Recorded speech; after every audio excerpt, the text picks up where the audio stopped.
Donc le système de C2E, là, ce que je viens de vous faire, c'est parce que je me considère un petit peu comme novice en la matière, parce que j'ai la chance d'avoir un service qui valorise d'autres choses de par ailleurs et qui s'y intéresse. C'est un petit peu les C2E pour les nuls, mais c'est bien ça. C'est bien, on a des matériels qui sont éligibles, on les pose, on les propose, ça va sur une bourse et c'est vendu aux obligés. Et derrière, si c'est trop compliqué, eh ben un délégataire peut nous aider. Donc on voit bien que jusqu'à maintenant, bon, c'est la slide suivante, mais on peut tout à fait rechercher un partenariat en amont de l'investissement. Donc, dans la démarche, j'ai envie de dire que c'est bien conforme. Ce qui nous est proposé est conforme. Quelqu'un peut aller vendre des C2E pour notre compte.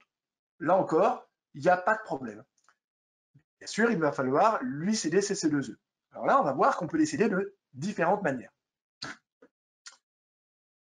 Est-ce que pour les C2E, c'est clair pour tout le monde? Alors quand j'ai dit les C2E pour les nuls, hein, c'était en aucun cas une offense. Hein. C'est que c'est vraiment, effectivement, c'est un système qui peut devenir assez vite complexe quand on met les mains dedans. En fait, il faut le travailler une année pour se dire, ah ouais, on est bien dans l'administration, on nous demande quand même bien pas mal de documents. Regardez quand même que les documents sont beaucoup de déclarations sur l'honneur. Alors attention, quand on est voilà, un vrai faiseur digne de ce nom et un vrai maître d'ouvrage, quand on signe sur l'honneur, on s'engage. Et donc, on peut avoir des contrôles et il faut pouvoir apporter toutes les preuves. Mais on voit quand même que c'est quand même sur la base de documents où on fait confiance à ceux qui font. Donc, les C2E, vous voyez bien le système. On montre que les prestataires qui veulent les capter, ben, ils peuvent. Ils peuvent. Est-ce que le matériel qu'ils vont utiliser est le meilleur pour le capter? Pas forcément. Pas forcément du tout. Est-ce qu'on peut avoir des faux discours sur la difficulté à capter des C2E? La réponse est oui. Et oui, il faut s'y atteler pour le faire. Par contre, encore une fois, pour un maître d'ouvrage, du coup, passer par un délégataire peut être simple. Et donc, je comprends qu'aujourd'hui, pour simplifier la technique, eh ben, on a des communes qui, lorsqu'on leur dit un luminaire à 0 € parce que je capte vos C2E, quand on voit la manière la difficulté pour capter les C2E, eh bien oui, ça peut être intéressant. Donc à ce stade de la présentation, je dirais que eh ben, il coche des bonnes cases, il peut présenter potentiellement un appareil vertueux et simplifier le boulot pour la collectivité, pour le donneur d'ordre. Donc à ce stade, je dirais que ça va bien. Maintenant, on va regarder ce que dit la commande publique. Déjà, est-ce que la commande publique a statué sur le fait qu'on puisse acquérir du matériel à 0 €? La réponse est oui. Elle a statué en 2013. Une question simple, c'était quelles sont les règles de la commande publique à respecter par les collectivités territoriales qui souhaitent recourir au dispositif des certificats d'énergie. La direction des affaires juridiques et à l'époque le ministère de l'écologie, de l'environnement et du développement durable, c'est ce que j'arrive à lire, ont répondu oui et on va décrire 4 situations. Alors vous voyez, on est dans un monde administratif, hein. Il n'en a pas décrit 5, il en a décrit 4. Je vais m'intéresser qu'à d'autres situations. Parce qu'il y en a deux où, très clairement, à aujourd'hui, on n'est pas du tout dedans. Première situation, vente de C2E obtenue par la collectivité auprès du PNC2E, excusez-moi, donc le fameux PNC2E que je vous ai présenté, suite à un marché de travaux. On voit bien là, on n'est pas dans le cadre d'un marché de travaux. Ça ne marche pas. Celui-là, je l'élimine. Ah, un deuxième cas. Alors là, c'est pareil, je vais lire, hein. Préalablement à la réalisation des travaux par la collectivité, dans le respect des règles de la commande publique. Alors là, cette phrase-là, elle part sur les travaux réalisés. Donc, ce n'est pas le cas, parce qu'on n'est pas en travaux qui lui sont applicables. La collectivité conclut un partenariat avec un obligé.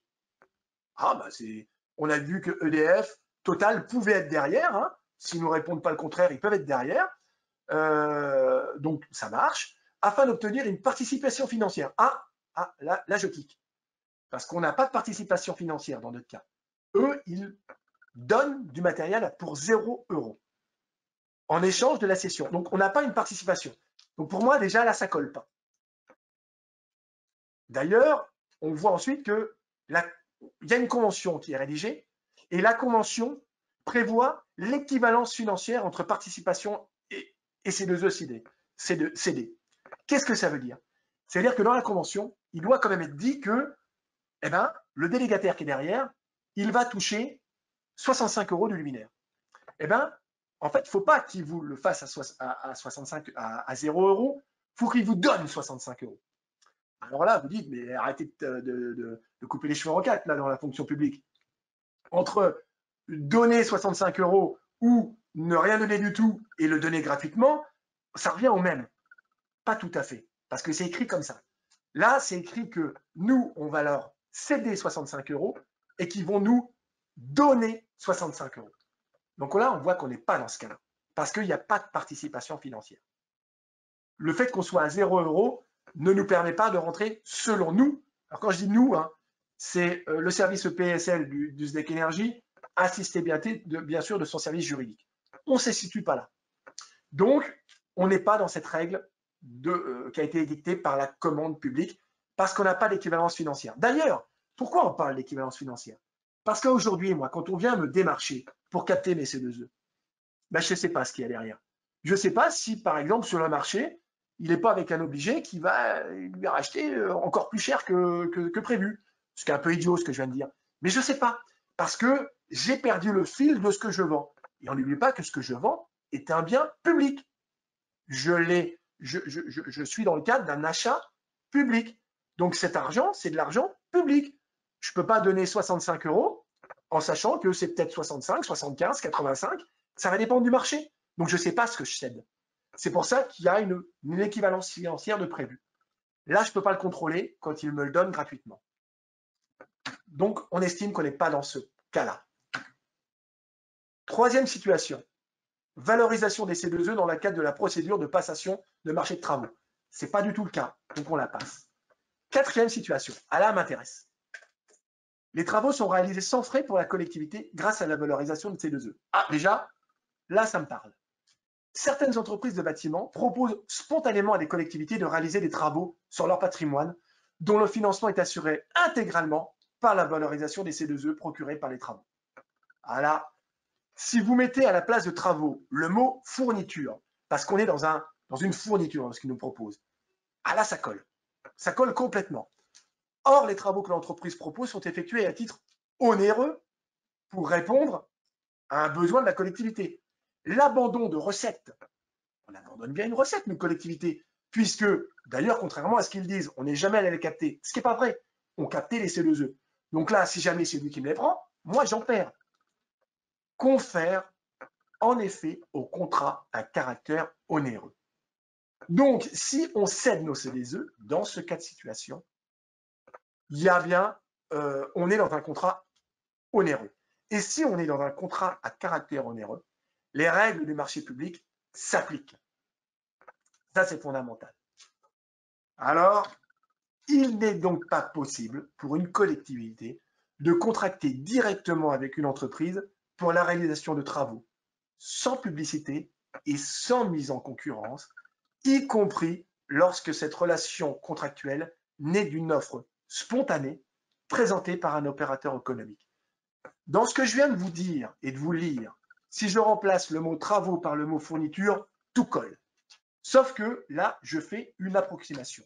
Je remplis le mot travaux par le mot fourniture. Rajoutez à ça que la note que je vous cite est de 2013. C'est un peu daté, comme je vous l'écris. Il n'empêche que, quand je me suis présenté à mon service juridique, pour leur dire que potentiellement, j'allais être intéressé et j'allais en monter. Imaginons que je n'ai pas vu l'appareil. Mon service juridique me dit, attention, là, bien sûr que tu achètes et que tu représentes une collectivité, ils m'ont tout de suite ressorti la note. On va dire, à notre connaissance, on n'en a pas d'autre. Ils sont allés se positionner sur la quatrième situation. Pour eux, il n'y a que celle-là dont on relève. Et donc, ils m'ont dit, OK, tu peux en acquérir, mais dans le cadre de la commande publique. C'est-à-dire que tu vas nous écrire en bonne et due forme un CCAP, alors que vous connaissez tous, hein, cahier des clauses administratives particulières, qui est relatif à un CCAG, cahier des clauses administratives générales. Et dans ce CCAP-CCAG, je décris tout l'administratif qui doit exister entre moi et cette personne qui me donne des luminaires. Dans l'acte d'engagement, on pourrait écrire que c'est un achat à zéro. Pourquoi pas? Mais en tout cas, on écrira des choses administratives. Par exemple, on écrira des délais de livraison. On écrira des pénalités si je ne suis pas livré. On écrira bien sûr un temps de garantie. Et on écrira tout ce qui, j'imagine, côté fournisseur, vous trouvez la liste un petit peu longue quand on vous demande, bien sûr, de nous les fournir dans le cadre d'un marché. Par exemple, nous, pour répondre à Céline, dans le cadre de nos marchés, bah oui, on va s'assurer, je ne les regarde même plus, hein, parce que c'est tellement automatique que dans vos sociétés, vous ne faites pas recours ni au travail dissimulé, ni au travail des enfants. Ça paraît fou de le dire comme ça, mais il y a une attestation qui dit que vous produisez en bonne et due forme. C'est le CCAP qui le dit ça. Donc là, mon service finance me dit, même si c'est à zéro, tu me produis ça. Et forcément, si je produis un CCAP, cahier des clauses administratives particulières, je produis également un CCTP, cahier des clauses techniques particulières, qui fait appel à un CCTG. Le CCTG, on va trouver dedans, vous n'avez pas le droit d'acheter du matériel qui ne soit pas de conformité européenne, par exemple. Donc, et nous, dans le CCAP, on va rajouter des choses. Eh bien, il va falloir que ça réponde au CCTP. Le CCTP, et là, je déroulerai, je dirais, assez vite, parce que ça, c'est quelque chose entre nous qu'on connaît bien.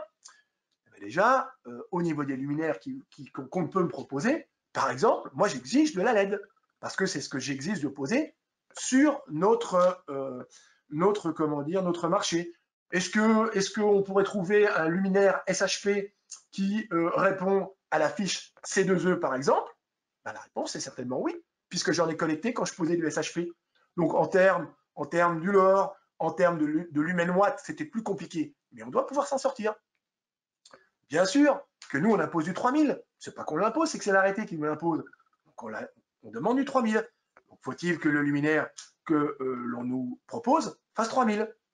Nous, par exemple, alors là, c'est parce que c'est notre marché, mais je ne peux pas monter autre chose sur mon parc parce que j'ai décidé de le systématiser. On veut de la détection, qui soit intégrée ou déportée. En termes du LR, on en a parlé avec Johan, on veut du 1% et du 4%, ça s'est imposé par la réglementation. Là, on va un peu plus loin que la réglementation. Nous, on veut du pré-câblé 4 conducteurs à la longueur nécessaire au projet. Ah oui, là, je passe à comment je le monte. Parce que si, par exemple, le luminaire que je capte arrive et qu'il n'est pas pré-câblé, ben attention, là, il va falloir, moi, dans mon prix de pause, que je prévoie l'action de câbler. Et qui me coûte un peu, forcément. Donc, nous, ce n'est pas ce qu'on préconise, parce qu'en plus, ça nécessite forcément une nacelle, ça nécessite des travaux qui sont bien plus compliqués que quand je suis tranquille en pied de mât à raccorder directement dans le coffret classe 2. Et puis nous, on demande du 1,5 carré. Eh ben, la réglementation peut descendre en dessous du 1 carré. Nous, le 1 carré, localement, ne nous convient pas. Donc on demande un 5. Donc voilà, donc c'était, même si le fournisseur, là, le prestataire qui attaque le marché me dit mais ça sera du 1, moi je ne peux pas le retenir, même si c'est à 0 €, ça ne m'intéresse pas.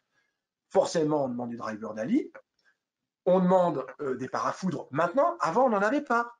Eh ben, on s'est aperçu que bien qu'on ne soit pas sur une zone chéronique très forte, j'ai quand même eu beaucoup de dégâts de par les surtensions, qu'elles soient atmosphériques ou qu'elles viennent du réseau. Donc, parafoudre, je l'impose. Là, il faut encore une fois que celui qui me propose du luminaire à 0 €, ben, j'ai un luminaire avec du parafoudre. Alors, vous voyez, une fois qu'on monte tout ça, si le luminaire de base fait 150 €, qu'il est payé par les C2E et les Green Bonds, c'est peut-être pas avec tout ce que l'on demande là comme exigence. Bon, l'IP65, l'IK 08 plus classique, on veut du luminaire de classe 2. À un moment donné, j'ai eu un luminaire entre les mains qui avait sur le papier qui était soi-disant classe 2, mais qui avait un petit logo classe 1. Je ne savais pas ce que je parlais, de quoi je parlais. Ce qui m'avait été envoyé était un échantillon. Et c'était un échantillon qui m'a été dit n'est pas conforme à la production. Exemple, lorsqu'on écrit un marché, dans la commande publique, on demande un échantillon, mot pour mot, qui c'est pas qui est équivalent, hein, mais qui est conforme, c'est le terme employé, à ce qui va être produit. Donc, quand on me dit, vous avez eu un échantillon qui n'est pas conforme à ce qu'on va poser, déjà, je ne sais même plus de quoi je parle. Donc, ça, c'est pas bon. Si on demande un échantillon, c'est celui qui est vraiment conforme à celui qui sera posé. Ensuite, bien sûr, on parle de fixation, top ou latéral, savoir qu'on ait bien les systèmes qui permettent de faire les deux. On impose, bien sûr, de l'appareillage de type électronique qui intègre les protocoles DALI. On veut des peintures bord de mer et front de mer. Bord de mer, le front de mer, c'est 5 km à l'intérieur des terres, et le bord de mer, c'est entre 5 et 30 km. Et au-delà de 30, plus de surprotection. Tout ça, on le décrit. On veut des intensités d'alimentation à 750 mA, parce que, ça c'est nous qui l'estimons, on trouve que piloter à plus d'un ampère, à 1 ampère ou plus, ça dégrade les drivers. Bon, ben ça, voilà, c'est parce que derrière, on va maintenir le matériel. Le matériel que j'ai pu avoir sur la fiche technique est piloté à 2 ampères. À 2 ampères, je crains la surmortalité au-delà de 5 ans. Donc, tout simplement, je n'achète pas ce type de matériel. Peut-être que je me trompe. Hein. Le service est loin d'être omniscient, omniprésent en technique. Mais en attendant, c'est un choix que l'on a fait. Donc, même à 0 €, je ne vais pas me dédire pour monter du matériel qui, peut-être dans 5 ans, va avoir une mortalité trop importante. Là, tout est dit. Puissance maxi du luminaire. C'est un luminaire posé à 5 mètres pour du résidentiel. Chez nous, SDEC, c'est 35 watts. Un luminaire à 100 watts ne peut pas me convenir, même s'il est gratuit. Encore une fois, il n'est pas gratuit. Hein. Il fait l'objet de C2E. Donc là, je ne peux pas le retirer.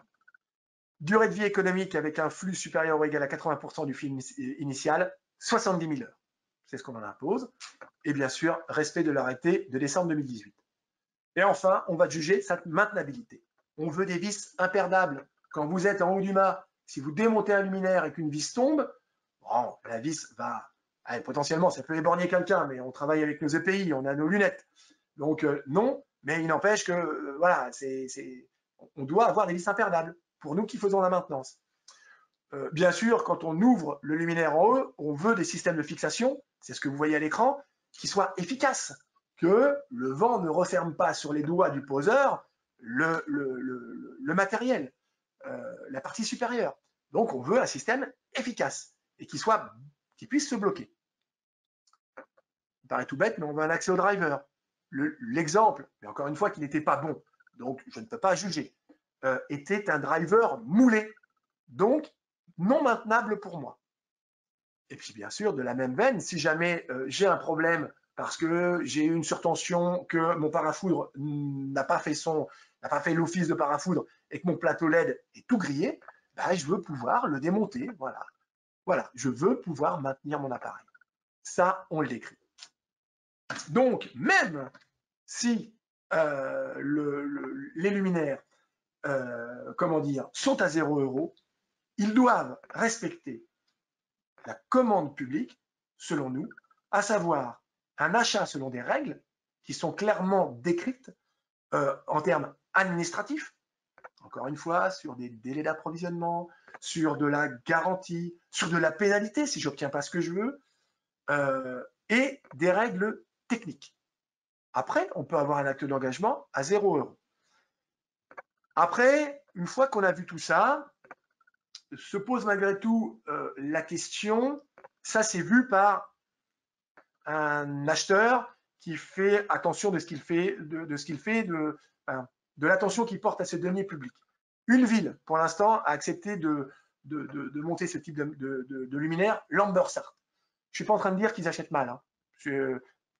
Dans ma présentation, si, on pourrait le penser. Il ne faut pas que je dise le contraire, on pourrait le penser. Alors maintenant, c'est des collègues, hein, aucun problème. C'est juste que moi, je suis bordé par un service juridique qui me dit, oula, attention, respecte bien les codes qui sont les tiens pour acheter correctement, pour qu'on puisse rien te reprocher plus tard. Ce qu'on pourrait nous reprocher, par exemple, c'est de dire, oh, l'occasion est belle, je le fais, j'achète du matériel, mais comme je n'ai pas qualifié ce matériel, peut-être que, et je dis bien peut-être que, mais peut-être que dans 5 ans, le matériel sera mort. Et si je dois tout changer dans 5 ans, ce qui était à un moment donné potentiellement vertueux, tout d'un coup ne l'est plus. Parce que je vais devoir acheminer 2 fois du matériel qui va faire le tour de la planète, parce que là, c'est clair, ça vient de Chine et de Corée du Sud. Et donc, ça, c'est pas bon pour la planète.